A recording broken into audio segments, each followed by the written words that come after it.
Alright, so Shinikaru has basically shown us everything that we're going to be getting out of Secret Slayers. Carlantra Stores laid up all the pictures for us from posting in Zodiac earlier. So this is Rarity confirmation on Secret Slayers.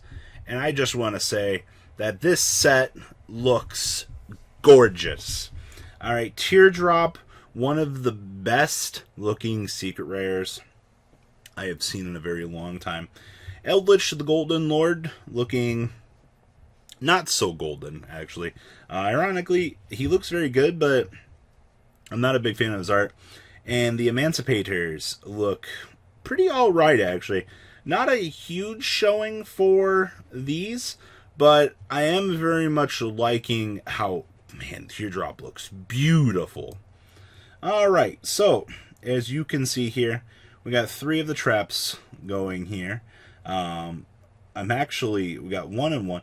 Judging by ratios here, Emancipator might be short print. And that's not, I don't know if this is European ratios or American ratios, but I'm honestly hoping that with this being the case, that we're not going to have to be really behind in picking up a lot of this stuff. So we got 3-1-1. Okay, it's not bad ratios. The Eld Elixir of the Scarlet Scorn. Let's see here. We've got our little waifus.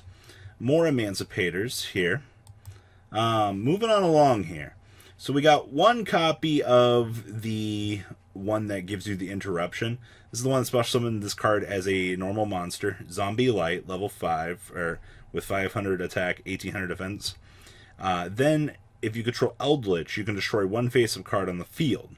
Then during your invasion, you can banish this card from your graveyard to set an Eld Elixir directly from your deck. So this thing is the interruption that we want to be dropping on the opponent with the Eldritch.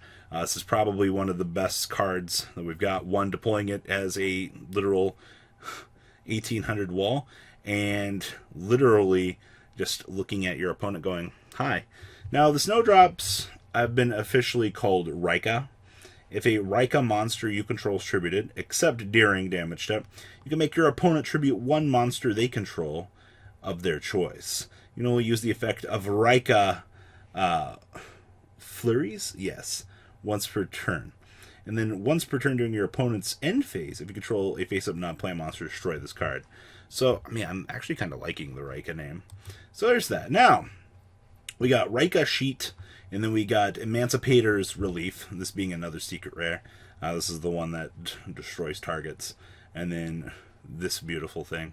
Man, the secret rares look good in this set. Alright, so Emancipator Risen Reprite. Now, this is a super rare.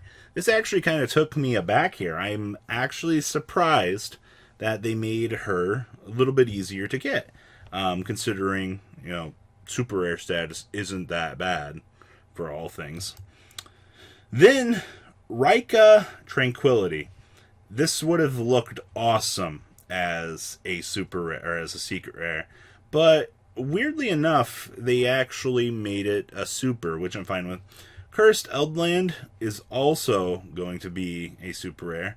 Actually expecting this to probably end up being a short print for the most part here.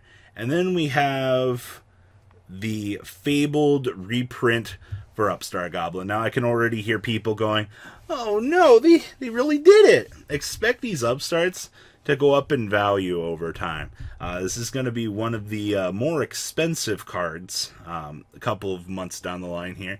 Much like Upstart Goblin and things, much like Instant Fusions, much more of those common staples and things coming out of the set here. So yes, do expect a nice little increase in value of this thing, especially at the point that we are right now in the world. And then we've got the Reika Queen here. And we see Rose Lover got a reprint. Not a super big fan of the Rose Lover reprint. I guess we needed it. Bunny ears.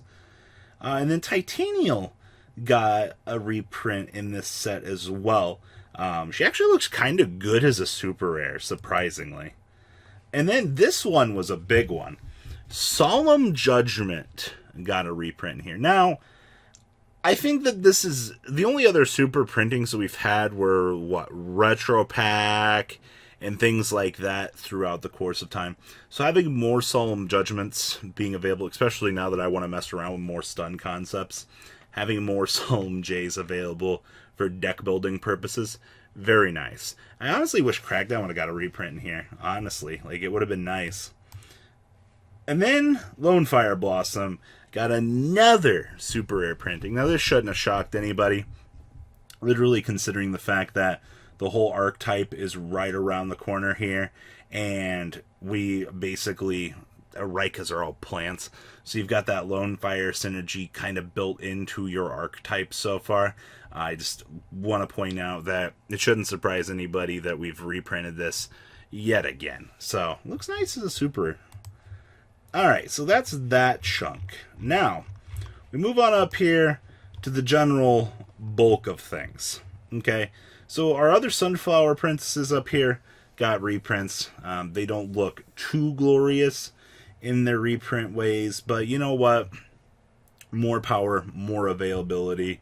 You know, I can't complain too much. Alright, I also see that we've got interestingly small numbers on the Snowflowers. Looks like we got a play set over here. And super rare Unizombie, that's nice. That's needed to happen for a hot minute. Super Ill Blood, this is the second time we've seen a Super Rare Ill Blood. Initially for its reprint. Whatever, same thing with the Ninetales. Like, these are just filler-esque reprints for the set. So, I'm okay with this. It's just more availability out there. I also see that 1/1s on the spells up here is interesting. Let's see here. Raika. We also got Pollinosis in here. Now, Pollinosis is that counter trap. While you control a plant, you can deny your opponent the chance of some sort of response. That's cool. I'll take it. Same thing with Miracle Fertilizer. Another reprint. The only other super reprint we've had of this was a Astral Pack, right? Comment down below, tell me if I'm correct on that, because I believe it's Astral Pack. Only one copy of the counter trap. That's sad. I see we got 3, 1, 1 on these. The pyramids here. Now, interestingly cool reprints here. Now, if you're somebody that loved Rock Stun back in the day, congratulations. You got Guardians, you got these, and you got everything for Rock Stun now. Now, don't get me wrong, Rock Stun isn't good anymore, but, you know, it's the synergy that you get built in with the rest of the deck that I think is going to put it above the rest. Also, the nice reprint on this being a general support card for Rock in the long run is very nice. Oh, cool. Block Dragon got the reprint here. I didn't even realize that. Cool. So, Block Dragon's looking relatively easy to get. That's good news, honestly. A lot of Solemn Judgments and a lot of Galaxy Cyclones. Yikes. I also see that Trap Trick found its way in here. This is also going to be pretty nice. 3 Upstart Goblins, pretty alright. And then more of the Emancipators. DD Borderline is kind of interesting. And then we loop on back to the good stuff. So, I just want to say that looking at this set, it doesn't even look that good. This one. Looking at how this set is going so far, I think with the way that the world is right now, you might be able to pick up some cheap, super rare Upstart Goblins. You might be able to pick up some very cheap Solemn Judgments. More copies available. Now, somebody asked me what I honestly think prices are going to be for this set. It's going to be very hard to gauge this. I'm not going to lie to you. We're going into a really crappy position right now. A lot of people are jobless in the economy, and, well, you know, it's just a rough place all the way around. But I do think stabilizing, possibly getting these cards ASAP, they can only go up in value. Expect 3-4 months down the line that you might see these archetypes just be the most insane value in the world, just because of the time that they were released in the game, and among other things. So just want to point that out, that prices, I'm not sure, but it's going to be very interesting nonetheless to see where these go. So what do you guys think? Please leave a comment down below. Tell me what you guys think. about the rarities on Secret Slayers. And guys, I'm out. The ride never truly ends. Thank you, patrons, for helping support the channel. Without you guys, I don't know if I'd still be doing this. And for those of you that like Cardfight Vanguard, FanCool40 is here for all your content needs. And those of you asking if I sell cards, mcoolgames.com for all your trading card game needs. Check the description for more interesting info. Thanks for watching, guys.